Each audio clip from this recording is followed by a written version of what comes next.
আকিজ ইস্পাত রাজনীতির বাইরে।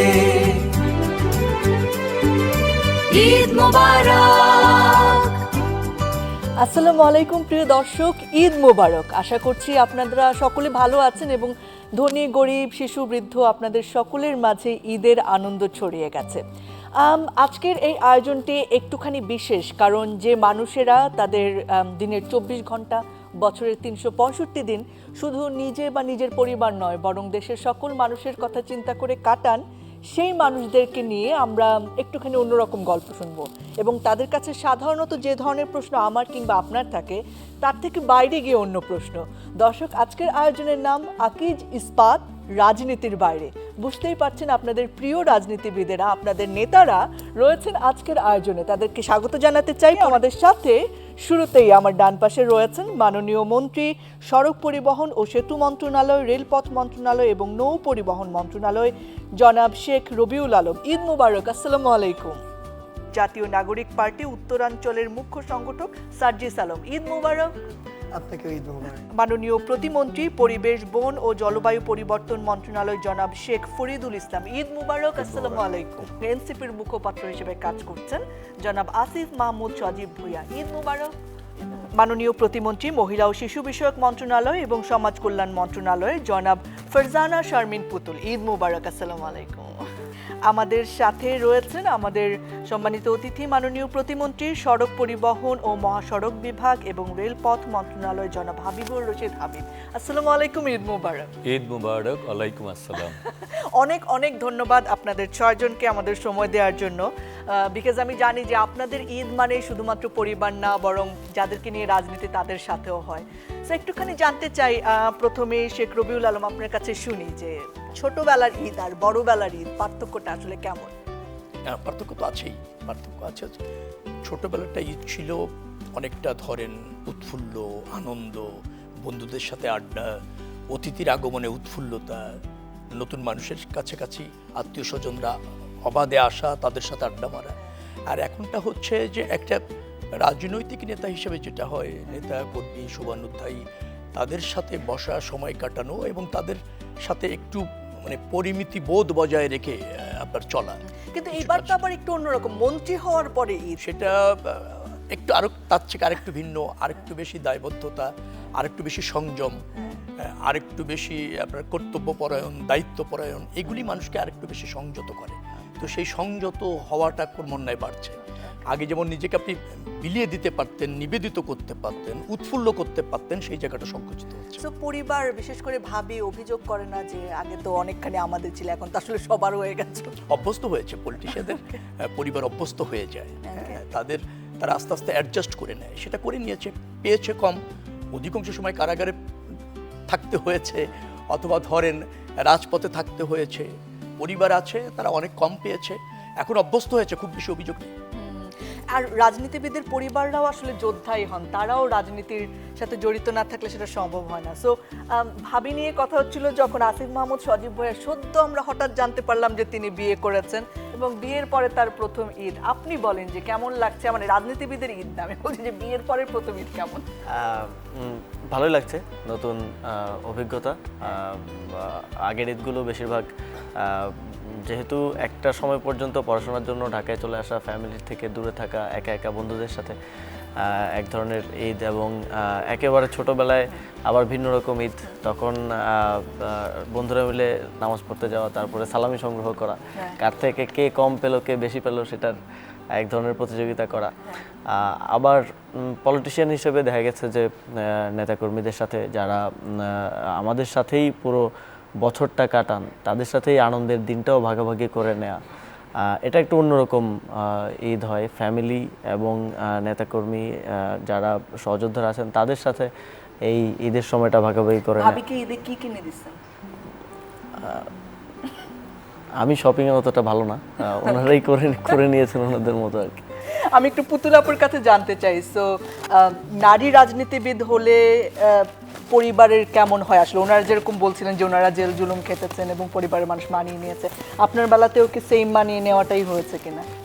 মানিয়ে না নিয়ে তো কোনো উপায় থাকে না আসলে। সত্যি কথা বলতে যেটা ডেফিনেটলি আপনি যেটা বলছিলেন যে আসলে সংগ্রামটা থাকে ঘরের বাইরে একই সাথে। আমাদের যারা পার্টনার্সরা থাকেন তারা অনেকটা মানসিকভাবে প্রস্তুতি নিয়েই ফেলেন যে আমাদেরকে কোঅপারেট তাদের করতে হবে। ঘরের সাপোর্টটা খুবই জরুরি, সেটা পুরুষ রাজনীতিবিদ হোক অথবা নারী একই ধরনের। তবে নারীদের জন্য একটু স্ট্রাগলটা বেশি থাকে, বিকজ সিন্স আমি একজন women, I am a mother, একজন ওয়াইফ, আমার একটা প্রফেশনে ছিল, আমি সেটাও আই এম আ লয়ার, আমার 12 ঘন্টার প্রফেশন, কাজ করতে হতো সকাল থেকে রাত পর্যন্ত। সব মিলিয়ে তো কাজ করতে একটু কষ্ট হয়েছে, বাট যদি ইচ্ছে থাকে অটুট তাহলে সবই পারা যায়, এটা আমি ঈদের ফিল দিন কি আপনি করেছি। রান্না করেন? আমি am a very good chef, এটা যারা আমার রান্না খেয়েছে সবাই বলে। বহুদিন সুযোগ আমি হয়নি। জানি এখানে কে কে খেয়েছেন আমি জানি না আসলে। আপনি খেয়েছেন? ওকে, এখন আপনি বলেন যে সত্যি ভালো খাবার। না মানে খুব ভালো কোয়ালিটি ফুড, অবশ্যই একটা আইটেম ছিল সেটা, তো আমরা সবাই খুব এনজয় করছিলাম এবং আমরা আশা করেছিলাম যে আবার হয়তো আমরা দাওয়াত পাবো, কিন্তু ওনার এই নির্বাচনী ব্যস্ততা বা বিভিন্ন কারণে আমরা সেই দাওয়াতটা এখনো পাচ্ছি না। ওকে, হয়তো আজকে হইতে শীঘ্রই পারে পাবো। মনে হয় আমরা ধরেন এখানে যারা আছি অনুষ্ঠান শেষেই আপনার বাসায় একটা দাওয়াত নিয়ে নিলাম নিজে নিজে। মোস্ট ওয়েলকাম, তবে জানিয়ে আসতে হবে, অথবা গেলে কিন্তু নিজেরা সারপ্রাইজ হয়ে যাওয়ার সম্ভাবনাও পেতে পারেন হ্যাঁ, আমাদের আপনি মন্ত্রণালয়ে হয়তো অন্য কুকিং হচ্ছে হয়তো। আচ্ছা, পুতুল নামটা কে রেখেছে? আপনি কি পুতুলের মতো সুন্দর ছিলেন ছোটবেলায় এই জন্য? পুতুল নামটা বাবার রাখা, যতটুকু শুনেছিলাম যে ছোটবেলায় ঝুমুর নাম রেখেছিল আমার, তো পরে বাবার মনে হচ্ছে না ঝুমুর তো পায়ে থাকে, সব বাবার কাছে তার সন্তানরা দেখতে অবশ্যই সুন্দর, আর পুতুল নাম রেখেছেন। বাট আমার বাবা আমাকে স্পেশাল নামে ডাকতেন, আমি কালো ছিলাম দেখতে, উনি আমাকে কাইলা ডাকতেন। তো আমার লাইফে এত সুন্দর নাম আমি আর কোথাও কখনো শুনিনি। তো বাবা যখন চলে গেলেন তখন সব থেকে বেশি যে জিনিসটা মিস করি এখন, যে ওই ডাকটা আমি খুব মিস করি, যে আমাকে কাইলা বলে ডাকার আর কেউ নেই এখন। Sweet. একটা হাবিবুর রশিদ হাবিব, আপনার কাছে জানতে চাই, আপনি কি সবসময় এরকম চুপচাপ? না, সবসময় এরকম চুপচাপ না, ভাবিকে জিজ্ঞেস করতে হ্যাঁ, এক্স্যাক্টলি। ওই জায়গায় চুপচাপ। ওই জায়গায় চুপচাপ, সবচেয়ে বেশি চুপচাপ মনে হয় ওখানে। বন্ধুদের মধ্যে চুপচাপ না, ওইখানে আমি খুব সরব থাকি, Okay. আর ওই একটা জায়গায় চুপচাপ থাকি। ও, এটা কি মানে মানে ব্যাপারটা হচ্ছে আমি ঝামেলা এড়ানোর সব জন্য? জায়গায় বক্তা হতে হয়, ওই জায়গায় শ্রোতা হতে ভালোবাসি। লাভলি, মানে কি একটু ভয় টয় পান নাকি ভাবিকে? ভালোবাসার থেকেও শ্রোতা হওয়া যায়, কারণ শ্রোতা ভালো শ্রোতা হয় হচ্ছে ভালো বক্তার কারণে। আমি তাকে ভালো বক্তা হিসেবে দেখতে চাই, যে না আমি ভালো শ্রোতা। হ্যাঁ, এক্স্যাক্টলি, মানে ওই উত্তর দিলে তো বাসায় আজকে যাইতে হবে ভাই। সুখী সংসারের সূত্র। ওকে, মানে সার্জিস ভাই তো মনে হচ্ছে অল্প দিনেই বেশ এক্সপার্ট হয়ে গেছেন। কেমনে ভাই এই এক্সপার্টনেস কেমনে আসলো আপনার? আপনি তো খুব কম দিন হয়েছে বিয়ে হয়েছে। মানে আমরা হচ্ছে যারা পলিটিক্স করি, স্পেশালি সেটা ছেলে হোক মেয়ে হোক, আমরা যখন বাইরে থাকি আমাদের এই বাস্তবতাটা ঘরে যিনি থাকেন বা আরেক প্রান্তে যিনি থাকেন ওনার বোঝা এত সহজ না। আমরা যতই বলি মানিয়ে নেওয়ার কথা, এই মানিয়ে নেওয়ানোটাই আরেকটা যুদ্ধ, আসলে খুবই টাফ। সো প্রত্যেক মুহূর্তে তো আলাদা আলাদা সিচুয়েশন তৈরি হয়, ওই সিচুয়েশন এক্সপ্লেইন করানো বোঝানো এটা টাফ, আরেক প্রান্ত থেকে বোঝা টাফ, এই জন্য ভালো শ্রোতা হওয়া বেটার। ওকে, আমি একটু শেখ ফরিদুল ইসলাম ভাই আপনার কাছে জানতে চাচ্ছি, মানে ঈদ মানে আসলে আপনার কাছে কি কোন স্পেসিফিক জিনিসটা না হলে ঈদ হয়ই না? আমাদের ঈদগুলো কিন্তু ভিন্ন, মনে করেন আমি আসছি একটা গ্রামের থেকে, ওখানে ছোটোবেলা এক ধরনের ঈদ ছিল, কারণ আমাদের গ্রামে 3 দিকে নদী ছিল, তো বলা ছিল একটা বদ্বীপে আমি বেড়ে উঠছি। ওখানকার ঈদটা কিন্তু এখন শহরে যে ঈদটা হয় বা আমাদের সন্তানরা যেটা করে সেই ধরনের ঈদ ছিল না, সম্পূর্ণ ভিন্ন পরিবেশে ঈদ ছিল। আর এখন পারিবারিক জীবনে এসে ঈদটা একটু অন্যরকম মনে হয় আর কি, এবং এখানে অনেক ডিমান্ড থাকে বেশি, অনেক ধরনের অ্যাডজাস্ট করা লাগে, অ্যাকোমোডেট করা লাগে। তবে হ্যাঁ, সে যেমনটা বলছে কিছু কৌশল নিতে হয় এখানে। আপনাকে হয়তো দেখা গেল যে সে যেটা পছন্দ করে ওইটাতে কথা বললে তাকে খুশি করা যায়, তো অল্প সময়ের জন্য যতটুকু খুশি করা যায়, যতটুকু করা যায় সেটা নিয়েই ফোকাস মানে থাকে। এগুলো হচ্ছে মিষ্টি মিথ্যা, তাই তো? মিষ্টি মানে মিথ্যা এটা না, আল্লাহ বলা চলে গুনাহ দিবে না এরকম মিথ্যা? না না, মিথ্যা না, না না মিথ্যা না। তার হাবিব ভাই এত সেফ খেলতেছেন, মানে বাসায় যাওয়ার মানে খুবই ভয় আছে, বুঝতে না না না, আসলে হয় কি, পারিবারিকভাবে দেখা যাচ্ছে যে অনেকের কিন্তু চাহিদা কম থাকে, বাট আপনি এটাকে অ্যাটেনশন দিতে হবে বা তাকে ফোকাসে রাখতে হবে, এইটা হলো মূল জায়গা। যদি ফোকাসটা ঠিক থাকে তাহলে আর বাকিগুলো সমস্যা নাই, কিন্তু তার একটা জিনিস, ছোটোখাটো জিনিস নিয়ে আপনি যদি আপত্তি করেন তাহলে এটা মনে করেন আপনার জন্য অনেক সময় বেশি লাগবে এবং আপনার সময়টা বেশি নষ্ট হবে। এই জন্য অল্পতেই মেনে হ্যাঁ ঠিক আছে, ফাইন, গুড। বাইরে তো মানুষ আমাদেরকে ফোকাস করে, আর বাসায় যে আমরা যখন আমাদের ওয়াইফকে ফোকাস করি তখন সবকিছু মিটে যায়। আসিফ ভাই হ্যাঁ হ্যাঁ, ফোকাস করতে হবে। আচ্ছা, জোকস অ্যাপার্ট, এটার কোনো অল্টারনেটিভ নাই, মানে পৃথিবীতে ওই একটা জায়গায় সবাই ঠিক আছে। পুতুলাপাকে বাদ দিলে এখানে যারা আছে আমি মনে হয় না যে কেউ এর বাইরে আছে, এই প্রক্রিয়ার বাইরে। আমি জানি না, রবিউল ভাইয়ের মুখ খুব সিরিয়াস। আকিজ ইস্পাতের টেনসাইল স্ট্রেংথ 700 MPa, অর্থাৎ ভালো মানের রডের থেকেও 12% বেশি, মানে অধিক শক্তিশালী। আর দীর্ঘস্থায়ী। আকিজ ইস্পাত, committed two quality. So Rabiul ভাই আপনার কাছে জানতে চাই যে সালামি নেয়া বেশি মজার নাকি সালামি দেয়া বেশি মজার? নেওয়ার তো একটা মজা আছেই, কিন্তু সেই এখনো নেওয়ার পান? পর্বটা এখনো কেউ আছে যে না, সালামি না, দেয়? পাই না। সেই পর্ব অনেক আগে শেষ হয়েছে। আর আমার জীবনের ক্ষেত্রে সালামি অনেক কম হয়েছে, কারণ আমার দাদা একা ছিলেন, আমার বাবা একা ছিলেন, মানে এক সন্তান আর কি। Okay. তো আত্মীয় স্বজন বাবা মার দিক থেকে বেশ কম, তো যার ফলে এই সালামি পাওয়ার যে আত্মীয় স্বজনদের মধ্যেই তো বেশি হয়, ছোটবেলায় যেটা হয় আর কি, তো সেটা খুব বেশি ছিল না। তো মা আমাদেরকে সবসময় নিজের মতো করে টাকা পয়সা দিয়ে ছোটবেলার ঈদটাকে করতাম, মানে আনন্দময় করতেন আর কি। আমার বাবা একটু স্ট্রিক ছিলেন, হ্যাঁ, তিনি ওই টাকা পয়সা অপ্রয়োজনে ব্যয় করতে চাইতেন না, বাট আমার মা আবার এটা খুব উৎসাহিত করতেন। সালামি অধিকাংশ যা পেয়েছি ছোটবেলার ঈদে মার কাছ থেকে পেয়েছি, আর বড় হলে তো দিতেই হয়েছে আর কি সব সময়ের জন্য। সালামি নিয়ে নিশ্চয়ই সবার স্মৃতি আছে, আমি একটু একটু করে শুনতে চাই। ফরিদ ভাই, আপনার কাছে শুনি। না, আসলে সালামি নিয়ে আমার এরকম খুব ভালো স্মৃতি নাই। ছোটোবেলায় দেখা গেছে যে পরিবেশে আমরা বড় হয়েছি, ওখানে ফিক্সড ছিল দেখা গেছে 1 টাকা 2 টাকা। আর আমাদের তো 80-র দশকে আমরা সালামির ইয়েটা ছিল, কারণ আমি যেহেতু 80-র দশকে গ্রামের দিকে থাকছি, তারপর তো ঢাকা ইউনিভার্সিটি যখন আসছি তখন তার ওই সুযোগটা ছিল না। এখানে একটা ভিন্ন পরিবেশে আমরা বড় হয়েছি। সালামি আমার সালামি নিয়ে আসলে প্রতিযোগিতা ছিল। আমি 5 ভাই বোনের মধ্যে আমি সবার ছোট, এই কারণে হচ্ছে নামাজ পড়ে এসে প্রথমে আম্মার থেকে সালামিটা আদায় করতাম। আম্মার নামাজ পড়ে টাকা নিয়ে দাঁড়ায় থাকতে যে এসেই প্রথমে সালামিটা। আমার ইমিডিয়েট একটা পিঠা একটা বোন ছিল, তার সাথে কম্পিটিশনটা বেশি ছিল, মানে সে বেশি পাবে না আমি বেশি পাবো। আর মানুষের বাসায় মা খালা, মানে খালাদের বাসায়, মামাদের বাসায়, চাচাদের বাসায় যে মানে খাওয়ার চেয়ে বেশি থাকতো, যে কখন খাওয়াটা শেষ হবে, কখন সালামিটা দিবে। আবার আমরা এসে যে বেশি সালামি পেত ঈদের মধ্যে সে থাকতো হিরো, ব্যাপারটা এরকম। আবার ওই সালামিটা আমরা আবার মাটির ব্যাংকে জমা করতাম, মাটির ব্যাংক। ওই অভ্যাসটা আমার এখন আছে, মানে হোয়াইট উপরে এখন একটা মাটির ব্যাংক আছে। ও ওয়াও, এটা ভেঙে আবার আপনি কি করেন? ওইটা আবার ভাঙে হচ্ছে আমার বাচ্চারা, ওরা আবার ঈদের মধ্যে ওইটার মালিকানা নিয়ে নেয়। ওকে, সার্জিস, আপনার কি স্মৃতি আছে? আপনি তো বেশি দিন আগে ছোট ছিলেন না, so আপনার এখন মনে হয় নতুন নতুন সালামি দেওয়া শুরু করছেন নাকি? না, তারপর এখনো পাই আসলে। আমার দাদির থেকে পাই, আব্বু আম্মু থেকেও পাই, চাচু চাচি আমাদের থেকেও পাই। আজকে থেকে তো 2 বছর আগেও পেতাম, তো হঠাৎ করে 2 বছর আমরা এমন বড় হয়ে যাই নাই যেটার কারণে পাবো না। পাই, এখনো পাই। এবং সবচেয়ে বড় পাওয়া হচ্ছে যেটা দাদির থেকে পাই। দাদির হচ্ছে সালামির সর্বোচ্চ লিমিট হচ্ছে 50 টাকা, এখনো 10 টাকা 20 টাকা 50 টাকা। ওনার বয়স প্রায় 90 বছর, তো ওনার মানে এইটাই আমাদের কাছে আবার সবচেয়ে বড় হয়। তো আসলে সালামি দেওয়া নেওয়া দুইটাতে আলাদা মজা আছে, এবং আমি চাই যতদিন আমার এই বড়রা যারা আমাকে দিত তারা যতদিন থাকবে ততদিন যেন আমাকে দেয়। দুইটার ভিন্ন মজা, এই মজাটা পেতে চাই সবসময়। একদম। পুতুল আপু, আপনার স্মৃতি শুনি। আমাদের আসলে উত্তরাঞ্চলের ওদিকে সালামিটা ওরকম বেশি চল নাই, তবে ছোটবেলা থেকে আমরা জয়েন্ট ফ্যামিলিতে বড় হয়েছি। তো আব্বা যেটা করতেন, যে নতুন টাকা যেটা ঈদের সময় পাওয়া যায় না, নতুন নোটটা, এটা একটা ফ্যাসিনেশন ছিল আমাদের।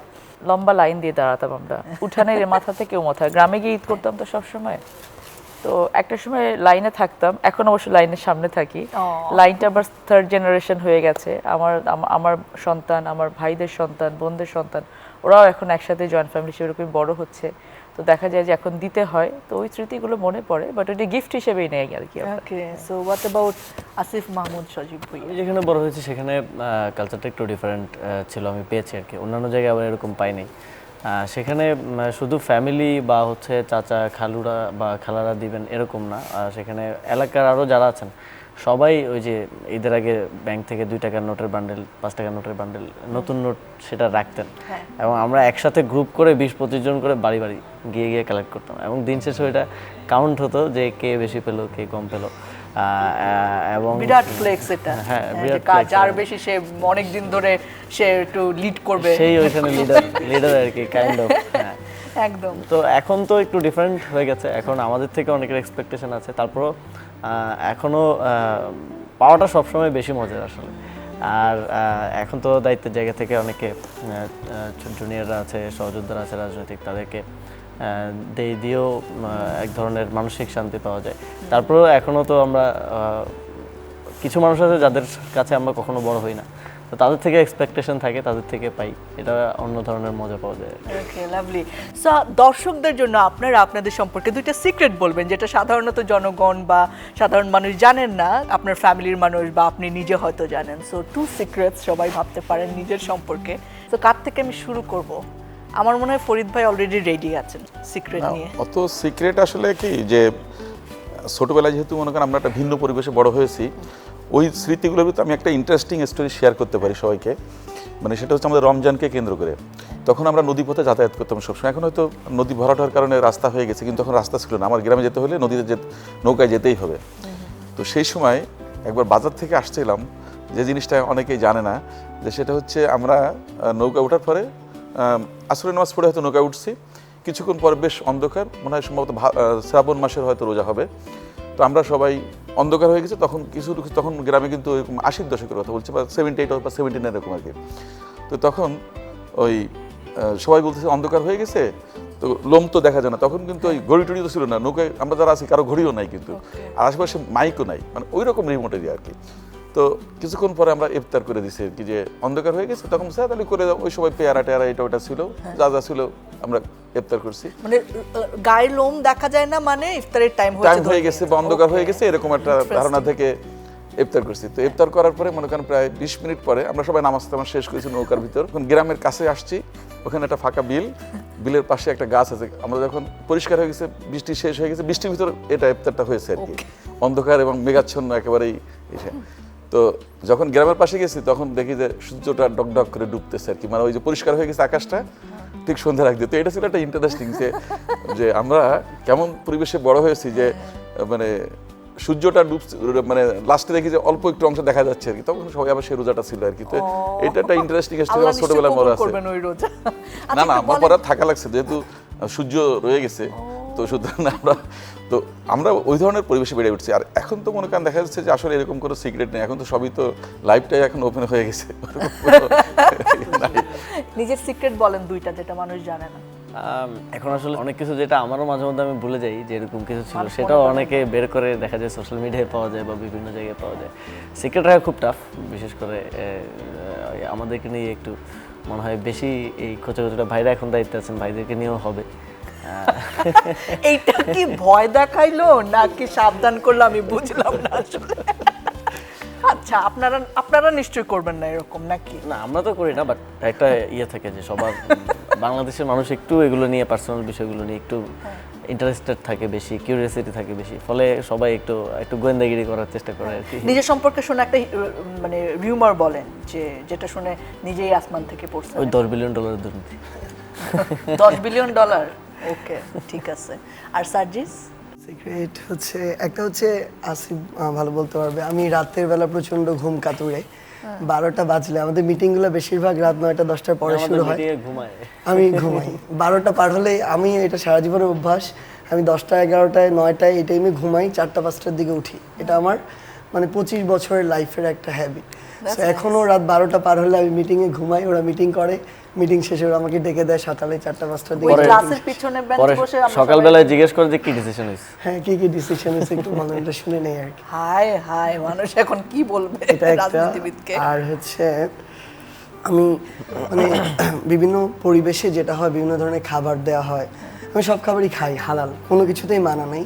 বাট আমার সবচেয়ে পছন্দের খাবার হচ্ছে সাদা ভাত, ডাল, ডিম ভাজি, আলুর ভর্তা, এগুলো। তাহলে তো খুব ভালো, মানে খরচ বেঁচে যাবে আপনাকে কেউ ভালোবাসতে হলে। আচ্ছা, রিউমার বলেন। রিউমার অ্যাকচুয়ালি এটা আমরা মানে হয়তো সৌভাগ্যক্রমে বা দুর্ভাগ্যক্রমে আমাদের সবারই অলমোস্ট সেম, আপনি শুনতে পাবেন, সেটা হচ্ছে টাকা পয়সা। ওকে, আর এখন রবিউল ভাইয়ের কাছে শুনি আপনার সিক্রেট। আমি অনেক সময় চিন্তা করি কি সিক্রেট আছে, আমি সিক্রেট খুঁজে পাচ্ছি না, আমি খুব ট্রান্সপারেন্ট মানুষ।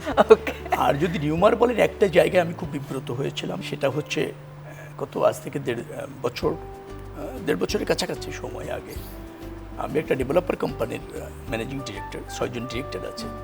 তো সেই 5 বছর আগে হ্যান্ড ওভার করে একটা প্রজেক্টে একটা দুর্ঘটনা ঘটেছিল, কিন্তু তখন সমস্ত মিডিয়া আমাকে ওই ঘটনার খুনি বানিয়ে ফেলেছিল আর কি। বাট আই নো নাথিং, এবং আমার কোনো ইনভলভ ছিল না, জানিও না কিছু। একটা অ্যাপার্টমেন্ট ডিভাইডেড করতে গিয়েছি, ইঞ্জিনিয়ার মেপে ভাগ করে দেবে, সেখানে উত্তেজনার মধ্যে দিয়ে একটা দুর্ঘটনা ঘটেছে। পরবর্তীতে জানা গিয়েছে যে ওই ছেলে আসলে কোনো অ্যাসল্ট হয়নি, এমনি মানে মারা গিয়েছে আর কি। এমনি মানে আমি বলছি যে হয় হার্ট অ্যাটাক হয়েছে, অথবা পরবর্তীতে তাই প্রমাণিত হয়েছে। বাট আমি মিডিয়ার কাছে একেবারে খুনি হয়ে গেলাম আর কি। ওইটা আমাকে কিছু সময় বিব্রত করেছিল, মানে হিউমার বলতে যেটা বুঝি আপনি যদি বুঝিয়ে থাকেন। আর আমার জীবনে কোনো কিছু সিক্রেট নেই। আর সবচেয়ে একটা চ্যালেঞ্জ হচ্ছে যে আমি খুব অল্প বয়সে বিয়ে করে ফেলেছিলাম, নিজের সিদ্ধান্ত, 21 বছরের মধ্যে। ও আচ্ছা, তাও ভালো, বাল্য বিয়ে হয় না, 21 হয়েছিল। ঢাকাতে এসে আচ্ছা, ভাবির বয়স তখন কত ছিল? তার হবে 17 হবে 17। না, বাল্য বিয়েতে পড়ে গেছে। আপা এখনো মহিলা বিষয়ক মন্ত্রণালয়ের দায়িত্ব আছে, একটা কি বলে দিলেন? এবং সেটা মহসিন হলেই। ও, আমি তো মহসিন হলে উঠেছি। আমাদের একটা কালচার আছে, ইউনিভার্সিটিতে অনেকে হলে বিয়ে করে। হ্যাঁ মহসিন হলে আমি 508 নম্বর। পালায়ে বিয়ে করছেন তাই? না, পালানো মানে কেউ জানে না, ওই পরিবারে কেউ জানে না, তার পরিবারও জানে না, আমার পরিবারও জানে না। কতদিন পরে জানলো? জানলো প্রায় 3-4 বছর পর। আর যেদিন জানলো সেটা আবার আরেকভাবে জানা, সেটা হচ্ছে যে আমি আমার ওয়াইফকে নিয়ে বাড়িতে, গ্রামের বাড়িতে চলে গিয়েছি, কেউ জানে না। আচ্ছা। আর আমার ফ্যামিলিও জানে না যে আমি বিয়ে করে ফেলেছি। ওরে বাবা। তারা একটু ডাউট করে যে এরকম কিছু কিছু শুনে বন্ধু বান্ধবদের কাছ থেকে, কিন্তু আমার বাবা মা কখনো আমাকে জিজ্ঞেস করেনি। তো একটা মাইক্রো বাস তখন ভাড়া পাওয়া যেত, ভাড়া নিয়ে আমি বাড়িতে গিয়েছি। বাড়িতে গিয়ে 4টার দিকে পৌঁছেছি গ্রামের বাড়িতে। 4টার দিকে যখন নক করেছি দরজা, আমার বাবা মা এসে দরজা খুলেছে। দরজা খুলে দেখে যে আমি আর আমার পাশে একটা মেয়ে দাঁড়িয়ে। তো আব্বা মার দিকে তাকাচ্ছে, মা আব্বার দিকে তাকাচ্ছে। তো আমি আর ঘরে ঢুকলাম না, আমার মা বুঝতে পেরেছে। আমার ধারণা হচ্ছে যে মেয়েরা একটু এই সমস্ত সিচুয়েশন আগেই বুঝতে পারে কিনা জানি না, গন্ধ পায়। হ্যাঁ, আমার মা আমার ওয়াইফকে নিয়ে ভিতরে চলে গেল, আমি আর ঘরের মধ্যে ঢুকলাম না। আমি পাশে একটা কাচারি ঘর ছিল, কাচারি ঘর মানে বুঝেন কিনা আমি জানি না, গ্রামে থাকে যে লোকজন আসলে ওখানে থাকে, বসে এরকম। আমি ওখানে গিয়ে, আমার আরেক ভাই ঘুমাচ্ছিল, তাকে তুলে আমি ওখানে থাকলাম, আর মা আমার ওয়াইফকে নিয়ে ভিতরে গেল। কিন্তু আমি আনন্দিত এই জায়গায়, জীবনে আমার বাবা মা কোনোদিন জিজ্ঞেস করেনি তুমি আমাদের না জানিয়ে কেন এই আর্লি এই পদক্ষেপটা নিলে, কোনদিন জিজ্ঞেস করে। এরকম মা বাবা ঘরে ঘরে হোক, মানে এইটা হচ্ছে তরুণ প্রজন্মের দাবি, যে জিজ্ঞেসও করবে না। So you are welcome by them.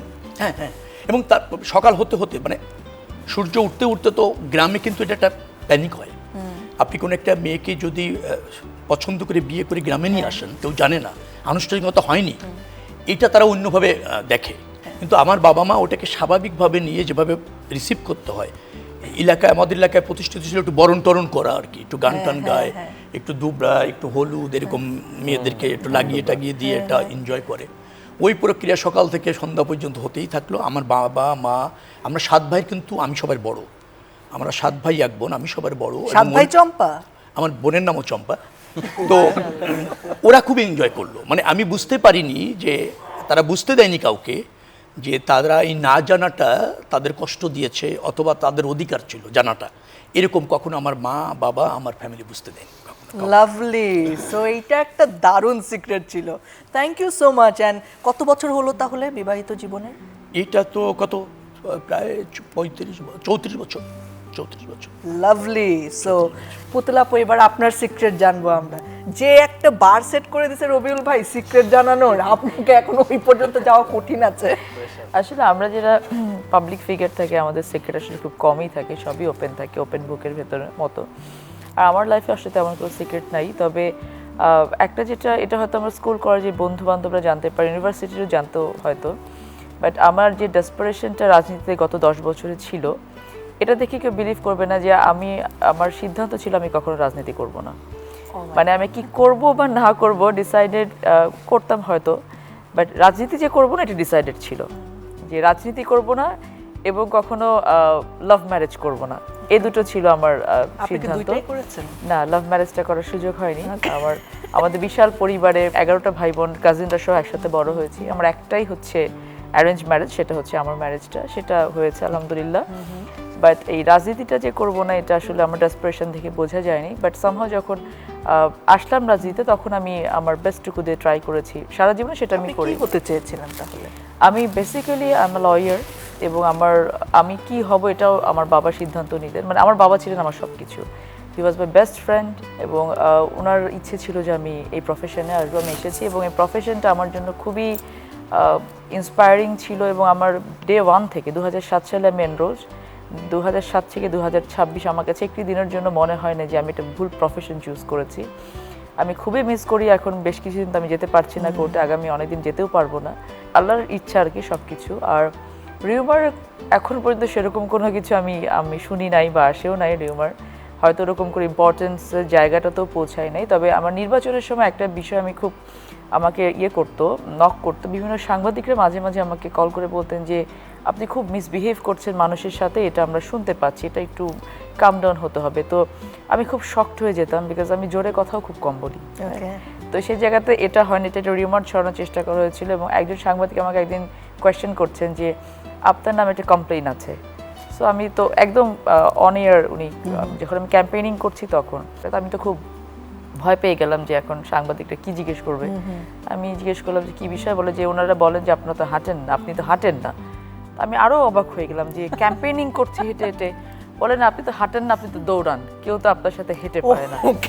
তো আমি আচ্ছা ঠিক আছে, এটা ক্যাম্পেইনিং এর সময় যেহেতু আমরা ডোর টু ডোর যেতে হয়েছে আমাদেরকে অনেক সময়, তো মোটামুটি এতটুকু, এর বেশি আসলে বর্ডার আমি সবকিছু আমার ওপেন। ওকে, সো হাবিব ভাই এবার আপনার পালা। তো হচ্ছে যে আপনি যেমন প্রথমে বললেন যে আপনি খুব চুপচাপ, আসলে আমি খুব চুপচাপ না। আমি আমার যারা সমবয়সী কাজিন যারা আছে, আমার বন্ধু বান্ধব যারা আছে, তারা জানে আমি খুব একটু দুষ্টু।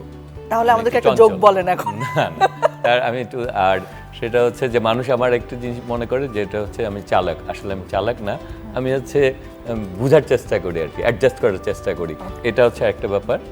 আর যে ব্যাপারটা হচ্ছে যে আমার এই যে কম্বিনেশন কালো চুল আর সাদা দাড়ি, সবাই মনে করে যে আমি চুলে কালার করি, কিন্তু সবচেয়ে দুঃখের ব্যাপার আমি জনে জনে বলেও বুঝাতে ব্যর্থ হচ্ছে যে আসলে দুইটাই অরিজিনাল। এটাও ব্ল্যাক এন্ড হোয়াইট আর কি, এটা অরিজিনাল, এটা অরিজিনাল, কিন্তু মানুষ বিশ্বাস করতে পারে না। কিন্তু ওই যে মানুষ মনে করে এটা হচ্ছে আমি কালার করতেছি, কিন্তু যখনই বলি এমন অনেকের সাথে বাজিও ধরি, তারপর আর ধরে না সবাই শেষ পর্যন্ত। মানে এই হচ্ছে ব্যাপার, সিক্রেট হচ্ছে এটাই। সো আসিফ মাহমুদ সজীব ভাইয়া, আপনি তো যখন তরুণ উপদেষ্টা, আপনার ড্রেস আপ নিয়ে তো মানে তরুণীরা পুরা ক্রাশ হচ্ছিলেন। তো আপনি কতগুলো এরকম প্রেমপত্র পেয়েছেন জীবনে, বা কত মানুষ আপনাকে নক করেছে, এবং আপনার বিয়ের পরে যে তরুণীরা কষ্ট পেয়েছে, আপনি কি সেই খবর রেখেছেন? আমাকে আমার আমার পার্সোনাল পেজ আমার একটা এক ছোট ভাই মেনটেন করতো আর কি, ম্যানেজ করতো। তো ও বলতো যে কয়েক লাখ হবে, যে এরকম টেক্সট এসছে, বাট আমি সেভাবে পড়ার আসলে সুযোগ হয়নি বা সময় হয়নি। আর বিয়েটা তো এটা স্বাভাবিক, এটা উপরওয়ালা নির্ধারণ করেন আমাদের জন্য। অ্যারেঞ্জ আর লাভ দুইটাই বলা যায়। সত্যি কাউকে খাওয়ায় নাই? কেউই জানতো না। আপনি অনুষ্ঠান করবেন না, বিয়েতে খাওয়াবেন না আমাদের? হ্যাঁ, একটা অনুষ্ঠান করবো ঈদের পরে। ঈদের পরে, ওকে। সো আসিফ মাহমুদ সজীব ভাই অনেক সুন্দর গান গান, সেটা আমরা দেখেছি আপনি ভার্সিটি লাইফে হলে গান গাচ্ছেন। তো আজকে আমাদেরকে যদি একটু গান গিয়ে শোনান। আমার গান আসলে এককভাবে গাইতে গেলে হবে না, কারণ আমরা সবসময় একটা টিমে, এবং আমরা যে ধরনের গান গাইতাম বিশেষ করে কাওয়ালি এবং বাউল গান, এগুলো কোরাসে গাওয়ার গান আর কি। না একটু ধরেন, নাইলে তো হবে না।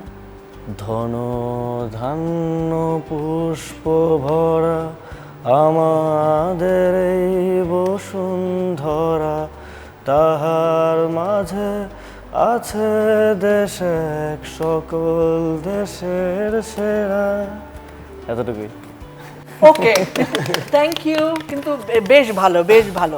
এবার ফরিদ ভাই, আপনি কবিতা, গান, জোকস, এনিথিং? Secret talent. যাই হোক, আমার একটা প্রিয় গান, আমি যদিও কখনো গান গাইনি, বাট শুনেছি, তো সে শোনার আলোকেই আর কি আমি। লাভলি।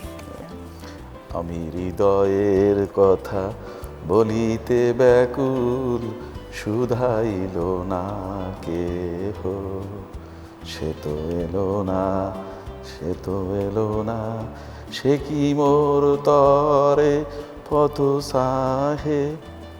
এতটুকুই, আর মনে নেই। বাহ, দারুণ, অনেক অনেক ধন্যবাদ। সার্জিস। দুর্গম গিরি কান্তার মরুদুস্তর পারাবার, লঙ্ঘিতে হবে রাত্রি নিশীতে যাত্রীরা হুঁশিয়ার। দুলিতেছে তরি, ফুলিতেছে জল, ভুলিতেছে মাঝি পথ, ছিড়ি আছে পাল, কে ধরিবে হাল, আছে কার হিম্মত? কে আছো জোয়ান, হও আগুয়ান, হাকিছে ভবিষ্যৎ, এ তুফান ভারী, দিতে হবে পারি, নিতে হবে তরি পার। Thank you. লাভলি, মানে সবার মধ্যে এত ট্যালেন্ট, মাশাআল্লাহ। ভাই, মাননীয় মন্ত্রী, এবার আপনি। আমাকে ব্যাপারে মাফ করতে হবে না, এটা কিন্তু আপনাকে আদায় করতে হবে, আমাদের কাছে শোনাইছেন মাস্ট। হ্যাঁ, রবি ভাইকে নাইলে আমাকে ওনারা মানে আমার জন্য হইলেও আমাকে বাঁচান। অভিনয় করতাম, সেটা হচ্ছে স্কুল লাইফে। ওকে। তো এটা অভিনয় তো আর এখানে এরকম করার মতো জায়গা না। একটু অভিনয় করতাম, মানে মঞ্চ অভিনয় করতাম। তো সেই মঞ্চ অভিনয়ের একটা অভিজ্ঞতা আমার ছিল, কিন্তু সেটা এখানে কাজে লাগছে না। এই আপনি ভাবে কি প্রপোজ করেছিলেন কিভাবে, সেটা শোনান আমাদের। এটা ইশারাঙ্গিত হয়ে গিয়েছে। হ্যাঁ, ইশারাঙ্গিত হয়েছে। এবং এটা বলি আপনাকে যে তা সেই হচ্ছে আমার প্রথম পছন্দের একজন, মানে কেউ একজন Forever. 21 তো 20 ক্রস করেছি মাত্র, তখনই তার সাথে পরিচয় প্রথম দেখা। ভাবিকে উদ্দেশ্য করে একটা লাইন বলেন অন্তত, নাহলে ওনারা তো আমাকে বলবে যে আমি আপনাকে মাননীয় মন্ত্রী বলে, নিশ্চয়ই আপনি না না কোনো না না, ঘুষ তার টুস দিয়ে- দর্শক এখন আর মনে করছে না। তো যাই হোক, মানে এই অভিনয় তো আর এখানে ওইভাবে হয় না, না, একটা লাইন বলেন মানে যে মুখে তো আর অভিনয় হবে না। অভিনয়টা আমি জানতাম, করতাম। এবং আমি একবার মুক্তিযুদ্ধের একটা আহত চরিত্রে অভিনয় করে, তখনকার বাগেরহাটে আমি সরকারি পিসি কলেজে পড়ি, তখন ডিসি সাহেব আমাকে ওই শ্রেষ্ঠ অভিনেতার পুরস্কার দিয়েছিল। Wow, একজন lovely. যুদ্ধ আহত মুক্তিযোদ্ধা, হ্যাঁ, খেপা পাগলার পেচান, খুব ঐতিহাসিক নাটক, যদি কেউ নাটকের প্রতি আসক্ত থেকে থাকেন বা দেখে থাকেন, তো সেটাতে অভিনয় করেছিলাম আর কি। অভিনয় মানে আপনি স্টেজে একবারই উঠছেন মঞ্চে, এবং আপনি একাই প্রায় 35 মিনিটের মতো থাকছেন। অন্য চরিত্র আসছে, মঞ্চ থেকে নামছে, কিন্তু আপনি নামছেন না, আপনার এখানে রক্ত ঝরছে। তো সেখানে এরকম দাড়ি, পাকা দাড়ি, একজন মুক্তিযোদ্ধার যেরকম হয়, তো আপনি খুঁড়িয়ে খুঁড়িয়ে হাঁটছেন আর সেই ডায়লগগুলি দিচ্ছেন। যদি ডায়লগগুলি এই মুহূর্তে আমার মনে নেই, থাকলে দু একটা হয়তো বলা যেত। তো সেই অভিনয়ের একটা আমার ছিল। ডিবেটও করেছি বিশ্ববিদ্যালয়ে, ঢাকা ইউনিভার্সিটিতে ডিবেট টিমে ছিলাম। কিন্তু এই যে দুটি আমি একটু জানি বা একটু করেছি, তো সেটা এখানে আর দেখানোর মতো না। আমার বর্ণনার মধ্যে মনে হয় কিছুটা হয়েছে। লাভলি, আপনার স্টোরি টেলিং এর জন্য আমরা মনে হয় এখন জি, একটু জি, জি। ভাইকে মাফ করতে পারি আপাতত। এবার হাবিব ভাই, আপনি কি কবিতা খুঁজে পেয়েছেন? না, আমি আসলে কবি না, আমি কবিতা আবৃত্তি করি না। মাঝে মাঝে ভালো লাগে, মানে 1-2 লাইন এরকম। প্লিজ। গাহি সাম্যের গান, মানুষের চেয়ে বড় কিছু নাই, নাহি কিছু মহিয়ান। নাই দেশকাল পাত্রভেদ, অভেদ ধর্মজাতি, সব দেশে সব কালে, ঘরে ঘরে তিনি মানুষের জ্ঞাতি। Lovely, lovely, very nice choice, thank you so much ভাইয়া। পুতুল আপু, last but not the least. আমি 2 লাইন কবিতা বলতে পারি। কবিতা খুব পছন্দ করতাম, রিসাইট করিনি কখনো। রিসাইট করিনি বললে ভুল হবে, ইউনিভার্সিটিতে মাঝে মাঝে করতাম। This is different thing. ওটা আসলে কেউ তো আর প্রাইজ নিয়ে বসে থাকেন, এটা যেমন তেমন হয় করে ফেলে। That's a part of life, different thing না? রবীন্দ্রনাথ আমার খুব পছন্দের কবি, আরও যারা আছেন এই সময় সমসাময়িক কালের। 2টো লাইন বলতে পারি। আমরা দুজন চলতি হাওয়ার পন্থী, পথ বেঁধে দিল বন্ধনহীন গ্রন্থি। Lovely, thank you so much, thank you everyone. আচ্ছা, মানে আপনারা যে পলিটিশিয়ান, সেই পলিটিশিয়ান না হলে, আপারটা শুনলাম যে আপা আইনজীবী হিসেবেই নিজেকে বেশি পছন্দ করেন, সো পলিটিশিয়ান না হলে আপনি কি হতে পারতেন বলে মনে করেন? সো এটা ফরিদ ভাইকে দিয়ে শুরু করি। না, আমি ছোটবেলায় ভাবতাম যে আমি বড় হলে হয়তো উকিল হব, কারণ ছোটবেলায় আমাদের উপজেলাতে তখন আদালতগুলো ছিল, মানে সেই 80-র দশকে আর কি। তো তখন দেখতাম উকিলরা মনে করেন 5-7 জনের দৌড়দৌড়ি করতো পিছনে একটা ফাইল নিয়ে, আর লোকজন সব যাইতো। তো এরকম একটা তখন ছোটবেলায় একেবারেই যখন 1-2-তে পড়ি বা 3-তে পড়ি, তখন এরকম একটা ইয়ে ছিল। পরে ঢাকায় যখন আসছে তখন বাস্তবতা অনুযায়ী দেখা গেছে ওরকম আর কোনো ইয়ে ছিল না। পরে তো নিজে ব্যবসায়ী ছিলাম, পরে বিশ্ববিদ্যালয়ে রাজনীতি করছি। তো সেইভাবে দেখা গেছে যে ওই রাজনীতির সুবাদে পরবর্তীতে আবার আমি আবার কিছু চ্যারিটিমূলক কাজ করি, লায়নিজম করি। তো সেইভাবে এলাকার সাথে সংযুক্ত, মানুষের সাথে মিশতে মিশতে পরে দেখা গেছে রাজনীতিতে ওতপ্রোতভাবে জড়িয়ে পড়ছি। নিজের পছন্দের পরিচয় কি রাজনীতিবিদ নাকি?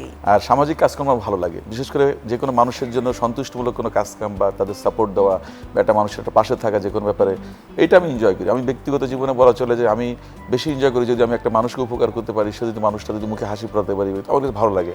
বিশেষ করে আমি লাইনে যাবে যে চক্ষু শিবির করি, আমি গতবার প্রায় 1000 মানুষের আমি চোখের অপারেশন করেছি, এটা কমপ্লিমেন্টারি।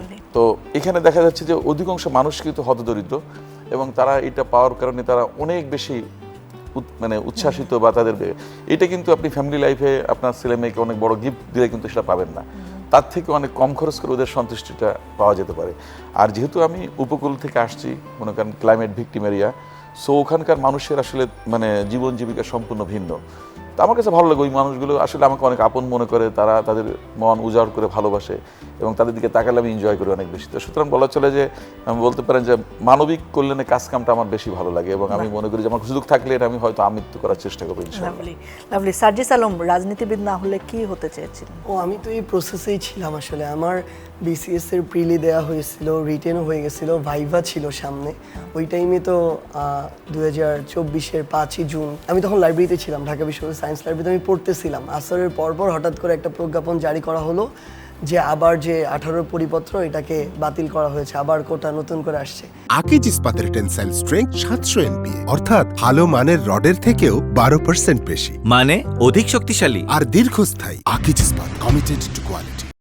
ওইখান থেকে আন্দোলনে নামলাম। সো আমি প্রসেসেই ছিলাম। আমার স্বপ্ন ছিল যে আমি হয় মন্ত্রী পরিষদ সচিব হব, না হয় প্রধানমন্ত্রীর মুখ্য সচিব হব, মানে অ্যাডমিন ক্যাডার হব, তারপরে সর্বোচ্চ লেভেলে ওইখানে গিয়ে চুজ করব যেটা বেশি পাওয়ারফুল ওইটা হব। লাভলি। রবিউল ভাই কি হতে চেয়েছিলেন? না, আমি হয়েছিলাম, আমি হলো 17তম বিসিএস আমি কোয়ালিফাই করেছিলাম। আমি ঢাকা বিশ্ববিদ্যালয়ে মাস কমিউনিকেশন অ্যান্ড জার্নালিজমে পড়াশোনা করেছি। আমার হয়েছিল ট্যাক্সেশন, কিন্তু আমি জয়েন না করেই এই পলিটিক্সে থেকে যাই। তার মানে হলো যে আমি রাজনীতিটা না করলে হয়তো আমাকে ওই আমলা বা অ্যাডমিনিস্ট্রেশন ক্যাডারের মধ্যে থেকেই রাষ্ট্র ব্যবস্থাপনার সেন্ট্রালে থেকেই কাজ করার হয়তো হতো। ওকে। সো ছোটবেলায় কি মানে এরকমই চাকরি করতে চেয়েছেন, নাকি কোনো মানে হিরো হতে চাই, পাইলট হতে চাই, এরকম অনেকে থাকে না? আমার বাবা সার্ভিস হোল্ডার ছিলেন, তো তিনি আমাদেরকে মনে করতেন যে চাকরি করতে পারা বা বিসিএস এ চান্স পাওয়াটাই হচ্ছে একটা বড় অর্জন। ওটা একটা সেফ লাইফ মনে করতেন আর কি, আমরা যারা গ্রামে বড় ওই জেনারেশনে সবাই মোটামুটি এরকম। তো সেই জায়গা থেকে আমার বাবা আমি জয়েন না করে খুব ক্ষুব্ধ হন। আমার মা সবসময় আমাদের ইচ্ছার স্বাধীনতাটাকে প্রাধান্য দিয়েছেন। আমি আমার সন্তানদের ক্ষেত্রে সেই ব্যাপারটা করি, কিন্তু আমার বাবা আবার একটু স্ট্রিক্ট ছিলেন। পরে অবশ্য তিনি রাজনীতিটাকে খুব অ্যাপ্রিসিয়েট করেছেন এবং সব সময় সব যুগিতে আমাকে উৎসাহিত করেছেন। আমার এখনই একটা কথা মনে বড় সময় হবে কিনা জানি না। আমরা যখন আপনার এই 2015-তে সরকার পতনে আন্দোলনটা জোরালোভাবে করছিলাম, তো আমি তখন একটু হিডেন থেকে আন্দোলনটা করছি। 10-12 দিন আমার বাবার সাথে কোনো কথা হওয়ার সুযোগ হয় না, মোবাইল ফোনটা বন্ধ করা, কারণ ট্র্যাকিং করে এর আগে 14তে আমি একবার র্যাব আমাকে ধরে ফেলেন, আমাকে 3 দিন গুম রাখে। তো আমার ওয়াইফকে ফোন করেছে আমার বাবা যে রবির সাথে একটু কথা বলা যাবে কিনা। তো আমার ওয়াইফ আমাকে মেসেজ পাঠালেন, আমি আমার বাবার সাথে একটু কথা বলার চেষ্টা করলাম অন্য এক জায়গায় গিয়ে। আমি চিন্তা করছি আব্বা মনে হয় বলবে যে আন্দোলন চলছে, যেভাবে দমন হচ্ছে, অনেক মানুষ মারা যাওয়ার, অনেকে গিয়েছে, অনেকে যাওয়ার সম্ভাবনা আছে, সরকার খুব নির্দয়ভাবে দমন করছে, তুমি সেফ সাইডে থাকো, এটা আমার ধারণা ছিল। আমার বাবা আমাকে চার্জ করলেন, তোমরা করছোটা কি, এভাবে তো সরকারের পতন হবে না, তুমি তোমার কলিগদেরকে ইনকারেজ করো, মাঠে আসো। তোমরা যদি মাঠে না থেকে হিডেন থেকেই আন্দোলন করতে চাও, ওই আন্দোলন সফল হবে না। সরকার যত সময় পাবে সে শক্তিশালী হবে, তোমরা দুর্বল হয়ে যাবে। সরকার পতন ঘটাতে হলে উইদিন 15 ডেজের মধ্যে তোমাদের সাকসেস হতে হবে।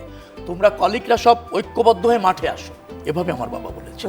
বাট তিনি এই আমার এই রাজনৈতিকভাবে অথবা রাষ্ট্র ব্যবস্থাপনায় অংশ নেওয়ার যে সুযোগটা জনগণ আমাকে দিল, পার্টি আমাকে সে সুযোগ করে দিল, কিন্তু সে মিস করেছেন। তিনি যেখানে আছেন নিশ্চয়ই ভালো আছেন, তার জন্য আমাদের দোয়া। আসিফ মাহমুদ, কি হতে চেয়েছিলেন ছোটবেলায়? আমার কখনোই সরকারি চাকরি বা কোনো বিধিবদ্ধ নিয়মের মধ্যে থেকে কিছু করা, সেটা আমার ইয়েতে ছিল না। আমি একটু নিজের স্বাধীনভাবে নিজের স্বাধীনতা নিয়ে কাজ করার ক্ষেত্রে বেশি আগ্রহী ছিলাম। তো সেই জায়গা থেকে মোটামুটি উদ্যোক্তা হওয়ার দিকে অনেক প্ল্যান নিয়ে ভাবছিলাম যে কী নিয়ে কাজ করা যায়। ছোট ছোট স্টার্ট আপ আইডিয়া নিয়ে আমি এবং আমার ফ্রেন্ড কয়েকজন নিয়ে ভাবছিলাম। তো ওর মধ্যেই তো আন্দোলনের সময়টা চলে আসলো এবং আন্দোলন পরবর্তী সময়ে। আপুরটা তো জানলাম উকিল হতে চেয়েছিলেন এবং you did it. So Habib ভাই, আপনি কি হতে চেয়েছিলেন?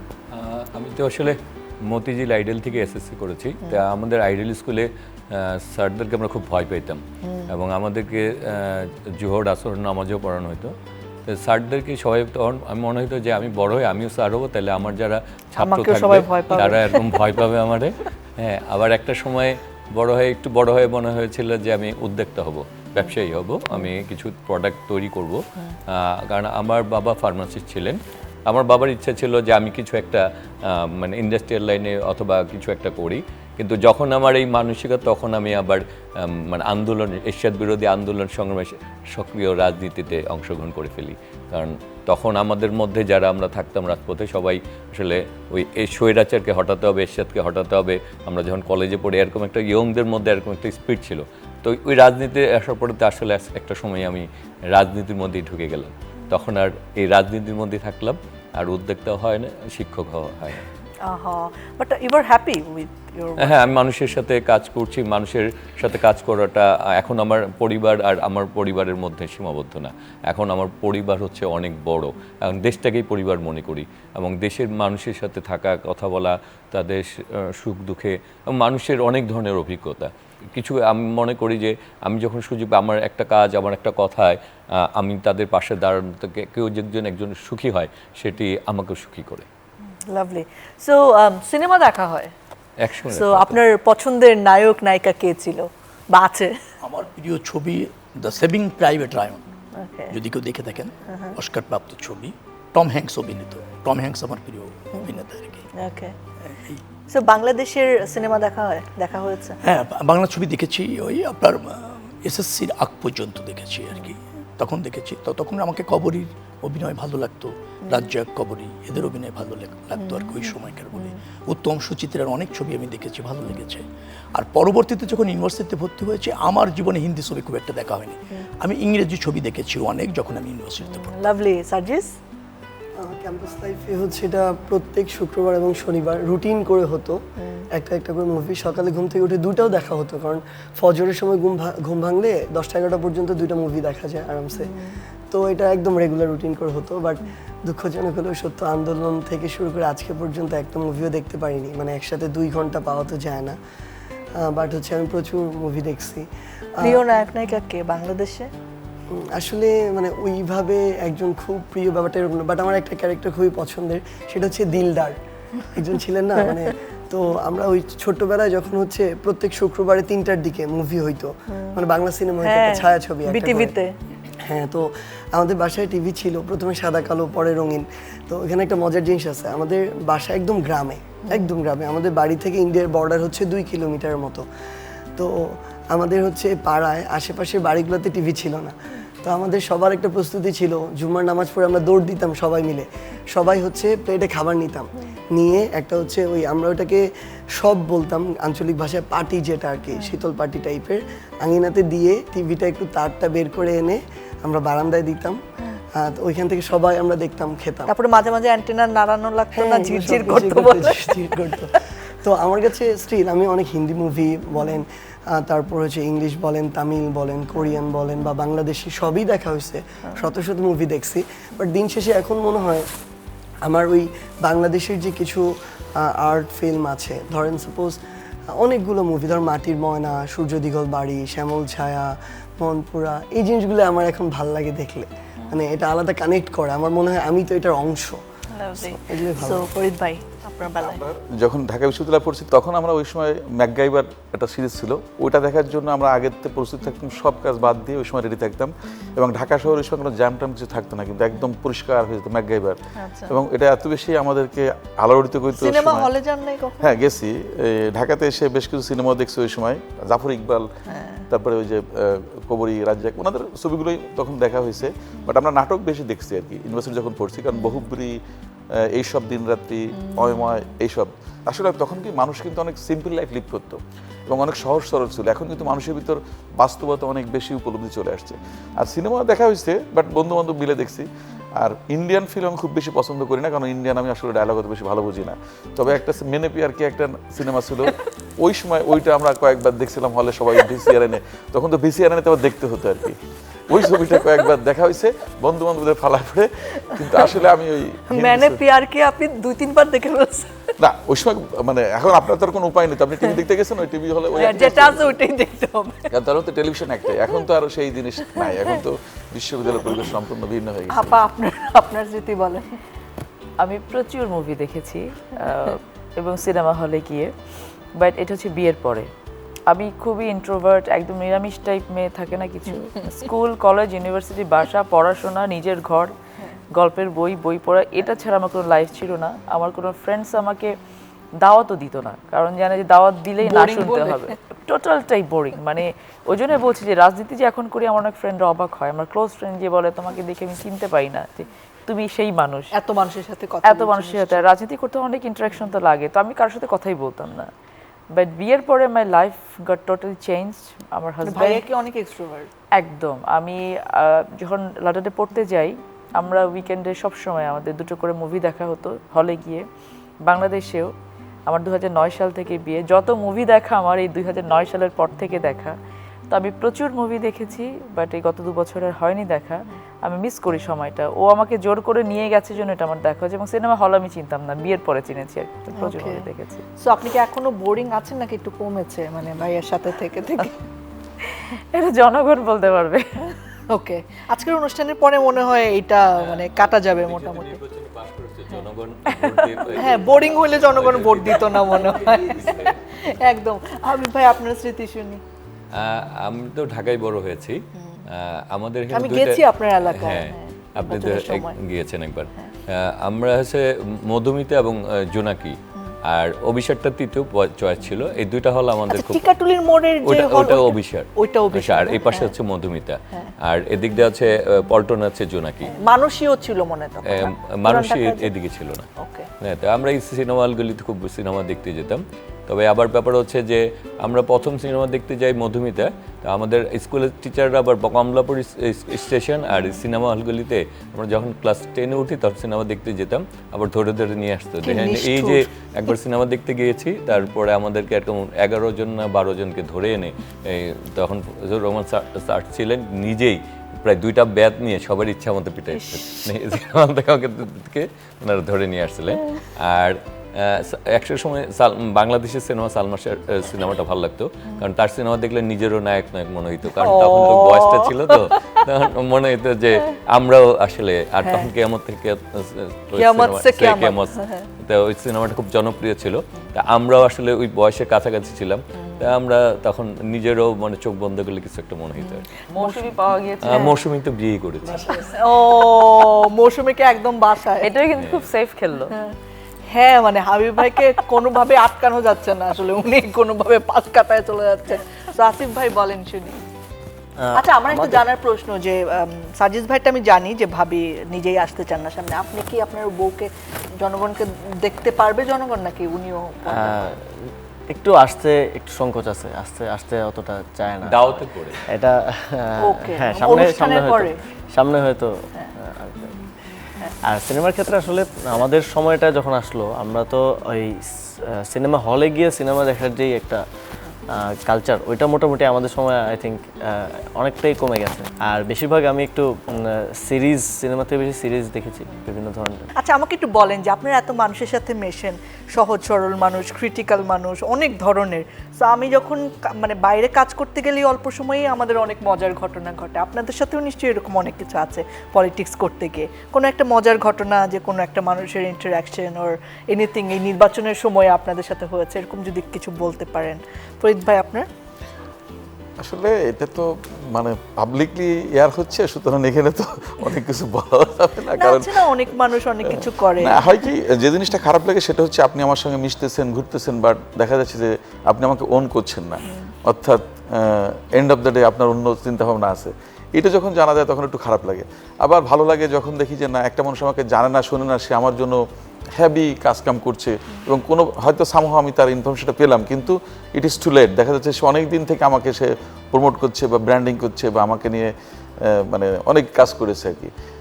কোনো মজার ঘটনা আছে? না, মজার ঘটনা আসলে এটা আমি বলবো না, কারণ যেহেতু এটা পার্টিকুলার ইয়ে নিয়ে আছে। কিন্তু যে জিনিসটা ভালো লাগছে এই নির্বাচন করতে গিয়ে, সেটা হচ্ছে যে অনেক মানুষ আছে, বিশেষ করে যারা মানে প্রোগ্রেসিভ বা যারা মানে ভালো পজিটিভ চিন্তা করে, তারা অনেকেই আছে, দেখা যাচ্ছে আমি তাদেরকে চিনি না বা তাদের সঙ্গে কোনো সম্পর্ক নেই, তারা অনেকে আমার জন্য অনেক কন্ট্রিবিউট করেছে, কিন্তু আমি যখন জানতে পেরেছি তখন আমি তাদের খুব গ্রেটফুল হয়েছি। বাট দেখা গেছে তাদেরকে ওইভাবে আমি কিন্তু মানে তাদের সাথে চলি নেই।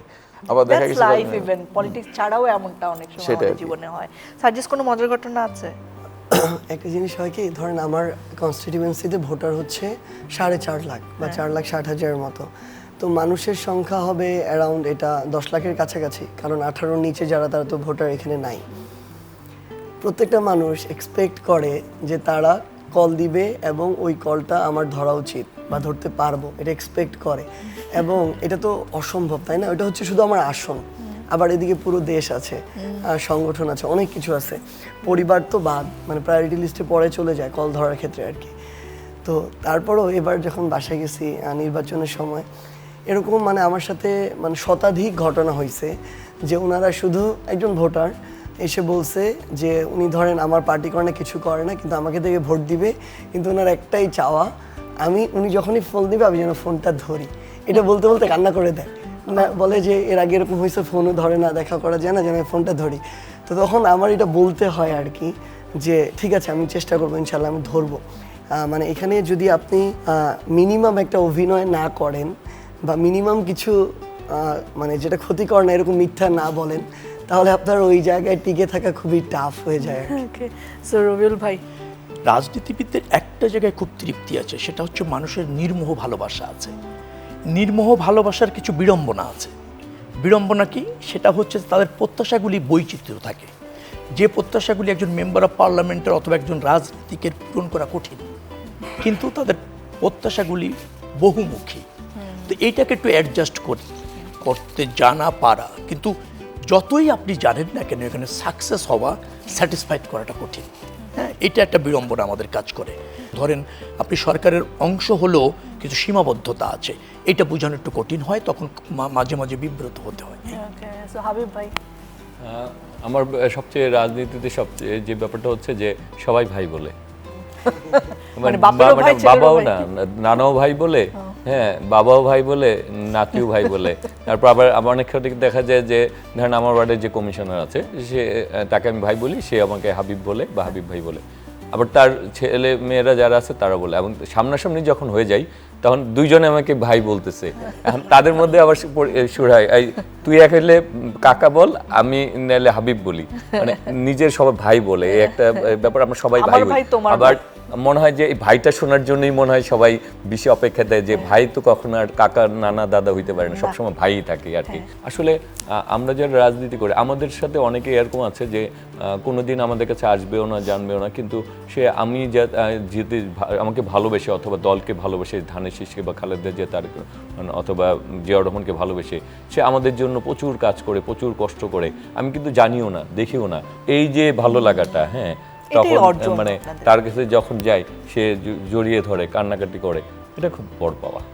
অ্যাবসলিউটলি, না হলে আসলে মানে এত মানুষের জন্য করা যাবে না এই ইন্সপিরেশনগুলো না থাকলে। আপা, আমার নির্বাচনী ক্যাম্পেইনে ভালো লাগার ইয়েটাই বেশি। মজার বিষয় যেটা ছিল যে আমার নামটার একটা ইম্প্যাক্ট পড়েছিল বাচ্চাদের মাঝখানে। সবাই জানতো যে বলে যে পুতুল আসবে, বাচ্চারা ভাবতো হয় খেলনা পুতুল কিছু একটা। তো যেটা হয়েছে যে আমি যখন যে এলাকাতে যাচ্ছি, যাওয়ার পরে সবাই বলে যে অনেকক্ষণ ধরে দাঁড়িয়ে আছে, বাচ্চারা কান্না করছে পুতুল দেখবে, বাবা মাকে ঘরে থাকতে দেয় না, দাঁড়িয়ে থাকে পুতুল দেখবে। তো যখন আমি সামনে যাই একটু স্টান্ট হয় যে এটা তো খেলনা পুতুল না। হ্যাঁ, তো ওটা একটা মজার বিষয় আমি শুরু থেকে শেষ পর্যন্ত পেয়েছি। এবং আমার ক্যাম্পেইনিং সময় আমি বলতাম যে ওরা যদি ভোটার হতো আমি ভোট চাইতেই চাইতাম না, কারণ ওরা এত বেশি আমাকে পছন্দ করতো, হয়তো নামের কারণেই পুতুল নামটা তাদের কাছে খুব ইন্টারেস্টিং মনে হতো। তো এটা একটা মজার বিষয় আমি ফেস করেছি আমার মানে শুরু থেকে শেষ পর্যন্ত ক্যাম্পেইনিংয়ে। আরেকটা যেটা ভালো লাগার জিনিস ছিল যে আপনারা জানেন যে আমার বাবা তো একজন রাজনীতিবিদ ছিলেন, উনি মিনিস্টার ছিলেন। তো I was revisiting my memories all the time. যেমন আমি যখন যাচ্ছি ক্যাম্পেইনিং করতে, আমি বাবার কাছে শুনতাম যে খাবার নিয়ে দাঁড়িয়ে থাকতো, সেম জিনিসটা আমি ফেস করেছি। আমি অনেক সময় ইমোশনাল হয়ে গেছি যে এটা দেখে। আবার আমার বাবা যখন শেষ সময়গুলোতে, উনি তো অসুস্থ ছিলেন, উনি তো সিকেডি পেশেন্ট ছিলেন, কিডনি ড্যামেজ ছিল, উনি পরে ওটাতেই মারা যান। তো উনি বিছানায় শুয়ে উনি খুব ইমোশনাল হতেন, কান্না করতেন যে আমার অনেক কাজ এখনও বাকি ছিল, আমি আরেকটা বার যদি আমার বাসায় পতাকা উঠাতে পারতাম, আমি মানুষের জন্য কাজগুলো করে রেখে যেতে পারতাম। তো যখন আমি ওথ নিয়েছি, আমি যখন আমার বাসার সামনে, এখন আমি তো সরকারি বাসাতে উঠিনি, আমার বাবার বাসাতে 5 তলায় আমি থাকি, তো ওই বাসায় যখন আমি ফ্ল্যাগ স্ট্যান্ডটা উঠিয়েছি, দেন দ্যাট টাইম আমার মনে হয়েছে যে আমার বাবা বোধহয় চাইতেন যে আসলে সামহাও যে উনি যে একটা উইশ করেছিলেন যে আমার বাসাতে যদি আমি আরেকবার ফ্ল্যাগ উঠাতে পারতাম, মানুষের জন্য কাজ করতে পারতাম, তো সামহাও আল্লাহ হয়তো তা ওটা শুনেছেন, আমার মাধ্যম দিয়ে হয়তো উনি এটা পূরণ করেছেন। তো আমার এখন ওই ভালো লাগাটা ওটাই যে, এবং সবার কাছে সহযোগিতাটা চাওয়া ওইটা যে আমি যেন আমার বাবার রেখে যাওয়া কাজগুলোকে শেষ করতে পারি। Lovely, you are a proud daughter of course. আমার আরেকটা ব্যাপার আছে, আমি নির্বাচনে প্রচুর চকলেট দিতাম বাচ্চাদেরকে। ইয়েস, আমিও পেয়েছি আপনার চকলেট। হ্যাঁ, এখন হচ্ছে কি, এখনো যেখানেই যাই আমাকে চকলেট নিয়ে সারাক্ষণ পকেটে রাখতে হয়, গেলেই বাচ্চারা চকলেট দাও। হ্যাঁ, মানে চকলেট আমাকে দিতেই হবে, এটা মনে হয় মরার আগ পর্যন্ত হ্যাঁ আপনার দিতে হবে। এবং আমার পকেটে কিন্তু সবসময় চকলেট থাকে, এখনো আছে, থাকতে পারে। তাইলে আমাদের সবার জন্য এটা থাকলো আপনার পকেটে, আমরা অনুষ্ঠান শেষে নিয়ে যাব। আমার চকলেট রাখতেই হয়, আমরা শিশু না, তাও ধরেন দিলেন আজকে ঈদ উপলক্ষে। হ্যাঁ, আসিফ মাহমুদ বলেন। এখানে তো সবাই মোটামুটি রাজনীতির সাথে জড়িত, সবাই একটা চ্যালেঞ্জ, সবাই জানে যে সব অনেক বেশি নাম মনে রাখতে হয় মানুষের, কারণ কেউ যদি একবার বুঝে যে আপনি তার নাম মনে রাখতে পারেন নাই, সবাই এক্সপেক্ট করে যে একবার দেখা হইলেই ভাই আমার নামটা মনে রাখবে। তাহলে সে অনেক কষ্ট পায় মনে। তো আপনি কি এখন কৌশল অবলম্বন করেছেন? আমার চ্যালেঞ্জ হচ্ছে আমি নাম মনে রাখতে পারি না, মানে আমি অনেকের নাম মানে ভুলে যাই, ইভেন যার সাথে 4-5 বার দেখা হয়েছে তার নামও ভুলে যাই। আমার নামটা বলেন। আপনার নাম মনে আছে? তো তখন যেটা হয়, যখন দেখা হয় তখন তাকে তো বুঝতে দেওয়া যাবে না যে নাম আমি মনে রাখতে পারিনি, তখন সর্বনামে ডাকতে হয়, নানাভাবে ইনিয়ে বিনিয়ে নামটা বের করার এক ধরনের চেষ্টা ভাইজান, করতে হয়। ভাইয়া, আপা। তো এটা একটা স্ট্রাগল আর কি। ওকে, তো আমরা একেবারে আর চালাক, আমরা ধর ভাই আমাকে চিনছেন, হ্যাঁ চিনছি, বলেন তো আমি কে। তারপরে বললাম যে বলেন তো আমাকে কোথায় দেখছেন, কোথায় আপনার সাথে পরিচয় হয়েছে, আমার নামটা বলেন, নামটা একটু বলেন ভাই প্লিজ, ভাই আপনার মুখ থেকে নামটা। সমর্থক এবং কর্মীদের এটা খুব খুব ইনোসেন্ট একটা চাওয়া থাকে যে তার নেতা তার নাম ধরে ডাকবে। হ্যাঁ, এটা আসলে খুব ডিফিকাল্ট হয়ে যায় আমাদের জন্য। আপনারাও কি এটা ফেস করেন? হ্যাঁ, সবাই মোরালেস সবাই ফেস করতে। কোনো কর্মী বা কোনো সমর্থক যদি মনে করে যে নেতা অথবা বড় ভাই তার নামটা জানে, সে মনে করে সে তার অনেক কাছাকাছি কাছের যেতে মনে করে। হ্যাঁ, এটা সো একেবারে শেষ পর্যায়ে চলে এসেছি। Last question to all of you, নিজেকে যদি একটা শব্দে ডিফাইন করতে হয় সেই শব্দটা আসলে কি হবে? সো সার্জিস আলম অনেক তাড়াতাড়ি ভাবতে পারেন, আমি জানি। সার্জিস, আপনি শুরু করেন। আমি যেটা করতে চাই ওইটা, মানে আমি মৃত্যুর আগে পর্যন্ত ইনসাফ প্রতিষ্ঠার জন্য লড়তে চাই। তাইলে আপনার কি লড়াকু বলতে চান নিজেকে একটা শব্দে? ডেডিকেটেড হতে পারে। ডেডিকেটেড, হ্যাঁ। আসিফ ভাই বলেন। এক শব্দে ডিফাইন করতে গেলে মানে সবাই, বেশিরভাগ মানুষ আমার ব্যাপারে যেটা বলে আর কি, জেদি বলবো। জেদি, ওকে। ভাই বলছে ট্রু। ট্রু বলছে, ওকে, ঠিক আছে। আপু? Committed to my responsibility every sector. ছোট থেকে শুরু করে এই পর্যন্ত আমি যেটা মনে করেছি যে এটা আমার করা উচিত বা করবো, আমি এটা করেছি। আর যদি মনে করি যে এটা করতে পারবো না, আমি কখনো সেটা নেইনি। সো আমি যেটা নেই রেসপন্সিবিলিটি, আমি committed to that. Lovely. Habib ভাই?